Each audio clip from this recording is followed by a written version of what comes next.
우리가 지금 예수님의 7가지 기적으로 같이 은혜를 받고 있습니다. 첫 번째 기적은 뭐였습니까? 가나의 혼인잔치에서 물을 포도주로 바꾸는 기적. 두 번째 기적은 뭡니까?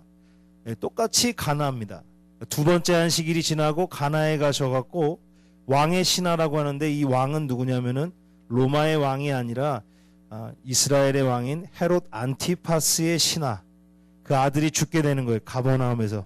그래서 예수님이 거기서 말씀으로 병을 고치시는 장면이 두 번째 기적입니다. 오늘 세 번째 기적은 바로 유대로 오셔갖고 바로 베데스다 연못에서의 기적입니다. 베데스다라는 이름은 아람어로 베트헤스다, 그러니까 헬라어로 말하면 자비의 집입니다. 자비의 집이라는 뜻을 가지고 있습니다. 그래서 예루살렘에 보면은 그러니까 지금 이해가 되시죠? 갈릴리는 맨 위쪽에 있는 거예요. 북쪽에 있는 거예요. 거기가 갈릴리 지역이고, 거기서 첫 번째 기적이, 두 번째 기적이 다 가나에서 일어났습니다. 그리고 두 번째는 지금 유대, 예루살렘 그 중앙의 예루살렘에 있는데, 그 예루살렘에서 동쪽 문에 가면은 그 양문 곁에 있는 그 못이 바로 베데스다 연못이라는 것입니다. 그래서 헤롯 대왕이 5개의 행각을 세웠습니다. 그 베데스다 못에. 똑같아요. 유성온천이 왜 생겼습니까? 학이, 날개에 다친 학이 가다가 물에다가 이렇게 넣었는데 어떻게 했습니까? 날개를 고쳤습니까? 안 고쳤습니까? 고친 거를 보고 거기에다가 이제 물을 파갖고 이제 온천을 만들었잖아요. 그것처럼 베데스다도 이게 무슨 그냥 연못이 아니라 물이 나왔다 안 나왔다는 간헐천입니다. 물이 나왔다 안 나왔다. 근데 물이 나올 때는 천사가 있어갖고 누구든지 거기에 먼저 들어가면은 그 병이 낫는 역사가 있는데요. 그래갖고 거기다가 헤롯 대왕이 행각을 5개 만들고 아픈 사람들 다 모이게 하는 것입니다. 왜? 그런 치료의 효험이 있기 때문에 그 베데스다라는 못을 이름을 짓고 5개의 행각을 해놓은 거예요. 그래서 물이 그쳤다가 나왔다 하는데, 여기는 그냥 물이 계속 흐르는 데가 아니라 물이 나왔다가 그쳤다가. 근데 물이 나올 때는 어떻게 해야 돼요? 먼저 뛰어가갖고 거기에 어떻게든 들어가야 돼. 제일 먼저. 그러면 병이 낫는 그곳이 바로 베데스다입니다. 물이 끓어오른 뒤 제일 먼저 들어가는 자는 병을 고친다는 그런 전설이 있는 연못입니다. 그러니까 그 5개 행각이 뭡니까? 집 비슷한 건데 임시 하우스 같은 거예요. 그러니까 큰 방갈로 같은 거다, 이렇게 생각하시면 될 겁니다. 5개가 있는데 거기에 환자들이 그냥 가득 차 있는 거죠. 각종 환자들, 다리 다친 사람들, 맹인들, 또 귀머거리도 있고 혈기 많은 사람들이 누워 있어요. 거기 다 누워갖고 물만 바라보고 있습니다. 물이 갑자기 나오니까 언제까지 서서 이렇게 볼 수가 없는 거예요. 허리 아프니까 다 누워갖고 그 베데스다만 바라보고 있는 거예요. 그 연못만 바라보고 있는 상황. 그 5개의 행각에 사람들은 꽉 차 있었고 다 병자들이고 냄새나고 아프고 아주 처참한 장소가 사실은 베데스다라는 곳입니다. 할렐루야. 그러니까 그곳에서 병고침이 일어나니까 거기가 자비의 집이며 은혜의 집이라는 말을 합니다. 그렇지만 오늘 38년 된 병자는 자비의 집이 아니라 거기 베데스다가 그에게는 절망이었습니다. 왜냐하면요, 이 사람은 움직일 수가 없는 사람이에요. 움직일 수가 없는 사람. 그러니까 그림의 떡이고, 그림의 떡입니다. 그림의 떡.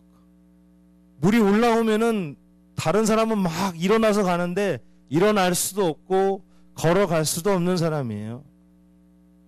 아주 불쌍한 사람이 오늘 예수님을 만나는 사람인 것입니다. 그러니까 그것이 베데스다의 의미가 자비요 은혜의 집인데, 오늘 예수님이 만난 그 38년 된 병자에게 베데스다는 자비가 아니라 뭡니까? 절망의 집이고 저주의 집이었습니다. 왜냐하면 자기는 고칠 수가 없으니까. 왜 그럴까요? 물이 동할 때 들어갈 수 있는 사람이 한 사람만 고침받을 수 있기 때문입니다. 질문을 드리겠습니다. 한 30명이 있습니다. 물이 동했습니다. 누가 거기에 제일 먼저 들어갈까요? 자, 다리 저는 사람, 예? 벙어리, 맹인, 혈기증, 누가 제일 먼저 들어갈까요? 벙어리입니다. 귀머거리. 왜? 먼저 건강해갖고 달리기 빠른 사람이 들어가니까요. 다리 저는 사람도 다리 절다가 늦게 가는 거고, 예? 맹인은 어디인지 어디요 이러다가 못 가는 거고, 예? 혈기 많은 사람은 힘이 없어요. 못 일어납니다. 그러니까요.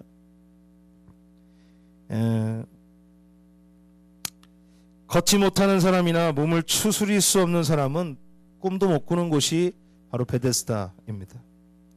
그나마 달릴 수 있는 사람이 가장 먼저 들어가는 장소고, 38년 동안 누워 지내야 했던 그 혈기 마른 그 병자는 어떻게 보면 평생 가도 병을 못 고치는 장소가 베데스다입니다.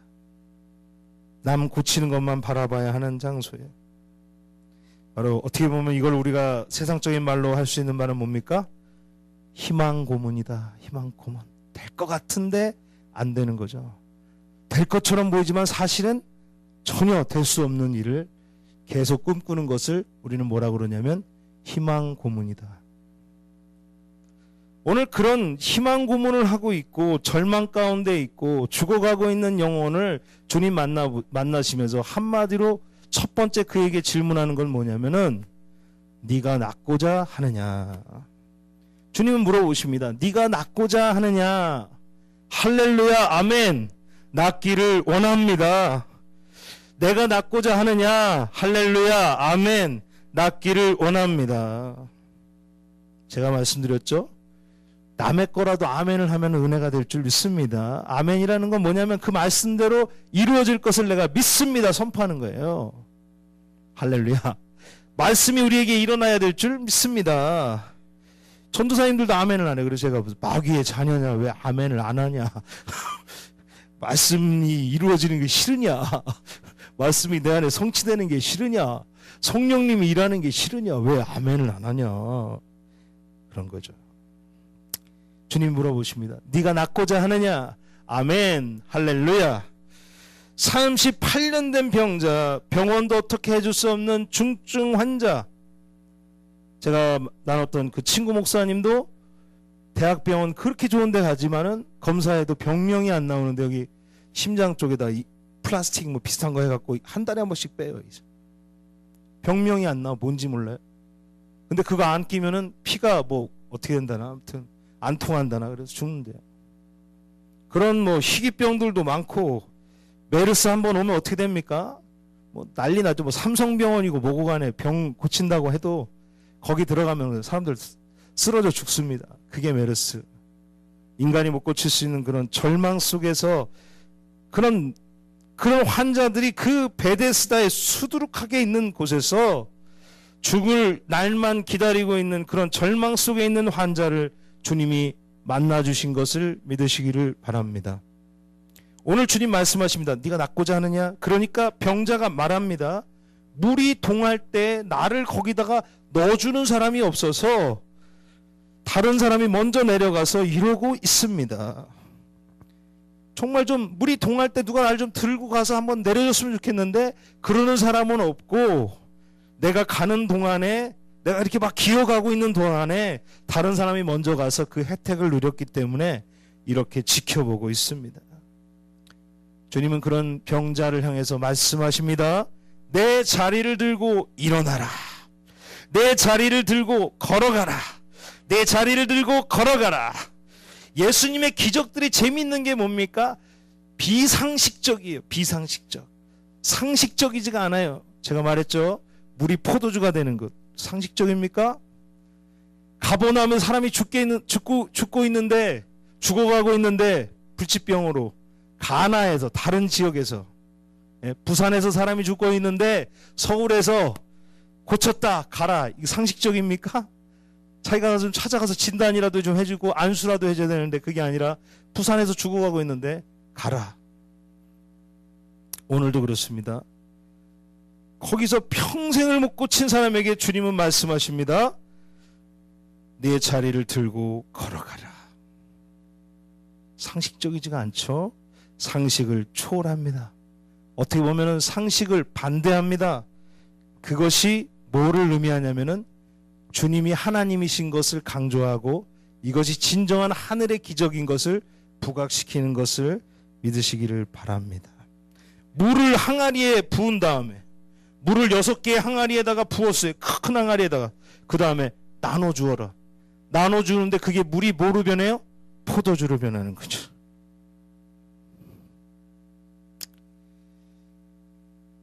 저기 가보남에서 아들이 죽어가고 있는데 가나에서 주님은 오실 생각을 안 하고 가라, 네 아들이 낫다.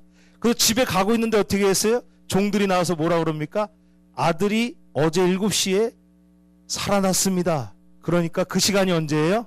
주님이 가라. 그 시간에 아들이 났어요.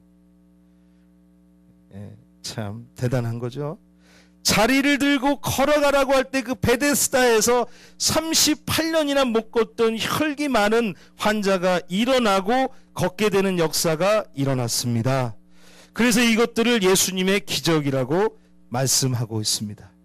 비상식적이에요. 그러나 또 성의도 없어요. 되게 간단합니다. 그러나 거기는 권위가 있습니다. 하나님의 권세가 있습니다. 그 권위의 병마가 벌벌 떠는 거예요. 그 권위의 귀신이 떨어져 나가는 겁니다. 그 권위의 원수가 물리쳐지는 겁니다. 간단합니다. 들고 걸어가라. 열받죠? 38년이나 병자한테 뭐 들고 일어나 걸어가? 뭔 소리야? 그럴 테지만 간단하지만 거기에는 힘이 있어요. 파워풀합니다. 역사가 일어나는 것입니다. 할렐루야. 두 번째는 베데스다에 그 많은 환자가 있지만 단 한 사람만 고치셨다는 거예요. 이거 이상하지 않습니까? 넌센스한 일이죠. 주님 같은 능력이 있으면 베데스다에 다 고치셔야 되는데 그게 아니라 오늘 한 사람 고친 걸 얘기하고 있어요. 여기서 베데스다에 수많은 사람이 지금 있는데 왜 그랬을까? 이게 참 재밌는 일이 뭐냐면은 주님은 못 고칠 질병이 있습니까? 없습니까? 못 고칠 질병이 없습니다. 능치 못함이 없습니다. 돌을 떡으로도 바꾸실 수 있는 분입니다. 중풍병자도 고치시고 암 환자도 고치시고 폐결핵도 고치시고 문둥병도 고치시고 소경도 눈이 뜨게 하시는 분인데 베데스다에 갔으면은 환자들이 그렇게 많고 하나님 그렇게 사랑한다면서 거기 수많은 사람 거들떠도 안 보고 그 38년 된 그 혈기 많은 사람 한 사람 고쳤어요. 그거를 자랑처럼 여기다 쓰고 있다 이겁니다. 그걸 우리는 또 아멘 주님 기적이다. 그 나머지 사람들은 뭐예요? 그런 질문을 우리가 할 수 있어요. 그러니까 베데스다에서 다 고친 게 아니라 몇 명 고치셨다고요? 한 명 고치셨어요. 한 명 고치셨어요. 주님은 그곳에 있는 환자를 고치시는 게 주님한테 힘든 일일까요? 쉬운 일일까요? 쉬운 일이에요. 일도 아닙니다. 그냥 일도 아니에요. 주님은 그냥 물 한 잔 마실 그 기력도 아니에요. 그냥 다 고친 다음에 물 한 잔 마시면 끝나는 그런 아무것도 아닌 일이지만 주님은 한 명만 고치셨어요. 그냥 고치신다고 하면은 모든 환자를 고치시는데 한 명의 환자 38년 된 병자 한 명만 딱 고치시고 달랑 고치시고 그걸 자랑하듯이 쓰셨단 말입니다. 그 분명 그 베데스다 연못의 5개의 행각에는 많은 사람들이 있었습니다. 그것은 어떻게 보면은 불치병자들이나 버림받은 사람들이 모여있는 곳이 그곳입니다. 어떻게 보면 인간적으로 볼 땐 불쌍한 사람들입니까? 성공한 사람들입니까? 불쌍한 사람들이죠. 자기 죄가 아니잖아요. 아픈 거는. 정말 불쌍한 사람인데 인간적으로 볼 때는 어떻게 돼요? 다 고쳐야 되는데 주님은 달랑 한 명 고치셨다. 오늘 그것이 어떻게 보면은 역으로 생각하면 너무 째째하다고 생각하는데 오늘 이걸 통해서 중요한 메시지가 있다는 생각을 해봅니다. 주님은 불쌍한 순서대로 병을 고치시거나 문제를 해결하지 않습니다. 이게 하나님의 원리 원칙이에요. 불쌍한 순서대로 하는 게 아니에요. 주님은 주님을 만나는 순서대로 문제를 해결하시고 믿음의 순서대로 기적을 일으키시는 줄 믿습니다. 같이 해보겠습니다. 주님은 불쌍한 대로 하지 않는다. 주님은 믿음대로 하신다. 할렐루야. 아멘. 불쌍하다고 되는 거 아니에요. 주님 앞에 무릎 꿇고 간절히 나가야 됩니다. 주님은 믿음을 보십니다. 나 죽게 돼서 주님 알아서 좀 고쳐. 그거는 인간적인 생각이고요. 주님은 믿음대로 문제를 해결하시고 병을 고치시고 기적을 일으키시는 것을 믿으시기를 바랍니다. 믿으시기를 바랍니다.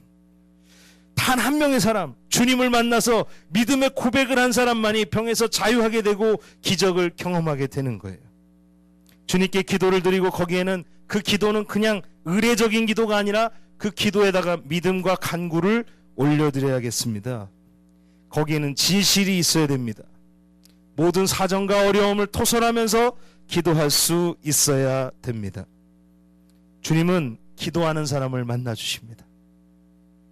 같이 해보세요. 주님은 불쌍한 사람을 만나주는 게 아니라 기도하는 사람을 불쌍하게 생각하십니다. 그러니까 주님은 불쌍하다고 만나주는 게 아니라 기도할 때 만나주세요. 기도하는 사람에게 기적이 일어납니다. 목회를 하면서 우리가 또 인생을 살면서 내 인생은 고달프니까 이 목회의 길 참 고달프니까 주님이 알아서 사랑해 주시겠지. 목회가 힘드니까 알아서 주님이 도와주시겠지. 이런 생각은 옳은 생각이 아니라 사단이 주는 최면에 빠져 사는 것입니다. 힘들수록 주님 앞에 나가서 은혜를 구하고 기도하면 역사가 일어나는 것을 믿으시기를 바랍니다. 힘들수록 주님께 더 나아가서 주님 만나시기를 주님의 이름으로 축원을 드립니다. 알아서 고쳐주겠지. 그 마귀가 주는 유혹이에요. 거짓말입니다. 자, 히브리서 11장 6절 말씀 이렇게 말하죠. 믿음이 없이는 하나님을 기쁘시게 하지 못하나니 하나님께 나아가는 자는 반드시 그가 거기 계신 것과 그가 나아오는 자에게 상 주시는 이심을 알아야 할지니라. 한 번 더 하겠습니다. 믿음이 없이는 하나님을 기쁘시게 못하나니 제가 하는 겁니다. 그냥 하나님께 나아가는 자는 반드시 그가 계신 것과 또한 그가 자기를 찾는 자들에게 상 주시는 이심을 기억해야 할지니라. 아멘. 히브리서 11장 6절 말씀이죠. 세 번째로 그래서 우리는 주님을 먼저 만나야 되는 것입니다.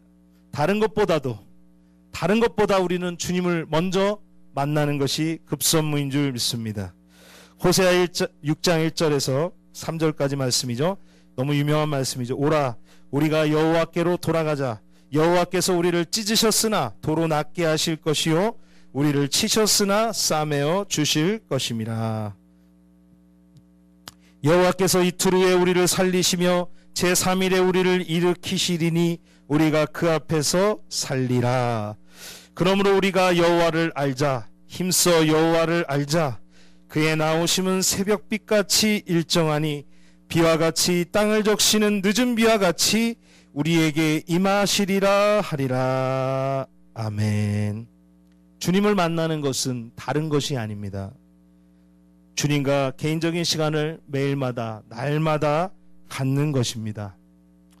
거기서 회복이 있고 은혜가 있고 소명이 있고 기적이 있는 것입니다. 그리고 주님을 만난다는 것은 다른 것이 아니라 매일마다 기도하는 그 마음들을 그 시간을 가지시기를 바랍니다. 하박국서에 보면 이렇게 나와 있죠. 무화과 나무 잎이 마르고 외양간 송아지가 없고 포도나무에 포도 열매가 없으며 감람나무에 감람나무가 없을지라도 난 여호와로 즐거워하리라 라고 하박국서에서 하박국 선지자가 고백하는 것입니다. 왜 이렇습니까? 외양간에 송아지가 없어요. 포도나무에서 포도가 나지 않습니다. 감람나무에 감람나무 소출이 일어나잖아요. 비료도 주고 1년 동안 그렇게 돌봤는데 감람나무에 소출이 나오지 않는 그런 아주 암담한 상황 속에서 말합니다. 이런 거 다 없어도 난 여호와로 즐거워하리라. 구원의 하나님으로 인해 기뻐하리라. 이것이 바로 하박국 선지자의 고백인 것입니다. 왜 그렇습니까? 구원의 하나님으로 인해 기뻐한다는 것은 무엇입니까? 주님의 손에 모든 것이 달려있기 때문입니다. 여호와의 손에 모든 것이 달려있기 때문에 눈앞에 지금 소출이 없으면 어떠냐? 송아지가 없으면 어떠냐? 내가 여호와의 품 안에 있으면 아무 문제도 아니다. 이걸 잘 이해하시기 바랍니다. 지금 내 앞에 아무것도 보이지 않지만은 소출이 없고 문제가 정말 어려운 상황이지만 포도나무에 포도가 없어요. 감람나무에 감람나무가 열리지 않았어요. 송아지가 외양간에 송아지가 없습니다. 그런 아주 처참한 상황이지만 그런 거 없으면 어쩌냐? 내가 지금 모든 것을 창조하시고 모든 것을 주관하시는 여호와 하나님 품 안에 있으면은 아무 문제 없다. 그것이 바로 하박국의 고백인 것입니다.